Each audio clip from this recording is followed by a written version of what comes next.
আজকে এই মাছগুলো মূলো আর বড়ি দিয়ে রান্না করলাম। ভিডিওটি তোমরা দেখতে থাকো। কেমন আছে সবাই? আজকে এই রুই মাছগুলোকে আলু, মূলো আর বড়ি দিয়ে কিভাবে রান্না করব, চলো রেসিপিটি তোমাদের এই ভিডিওর মাধ্যমে দেখিয়ে দিই। প্রথমেই মাছগুলোকে লাল লাল করে ভেজে নিয়েছি। এখন কড়াইতে তেল দিয়ে জিরা ফোড়ন দিয়ে কেটে রাখা আলু আর মূলোগুলোকে দিয়ে দেবো। তারপরে স্বাদ মতো লবণ আর হলুদ গুঁড়ো দিয়ে ভালো করে আলু আর মূলোগুলোকে লাল লাল করে ভেজে নেব।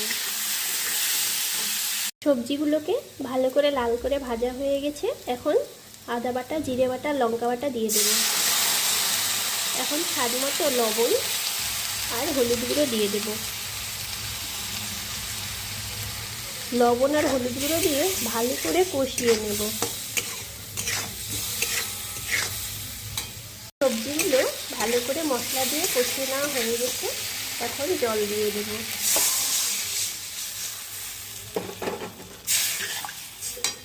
জল দিয়ে ভাজা মাছগুলো দিয়ে 10 মিনিট ফুটিয়ে নেব।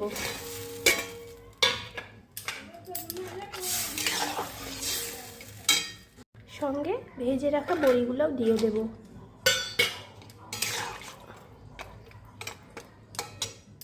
যে আমাদের মাছের রেসিপি একদম রেডি হয়ে এসেছে। এখন নামিয়ে নেব। এই যে আমাদের আলু, মূলো আর বড়ি দিয়ে রুই মাছের টেস্টি রেসিপি একদম রেডি হয়ে গিয়েছে। তোমরা কে কে খেতে পছন্দ করো অবশ্যই একটু কমেন্ট করে জানিও।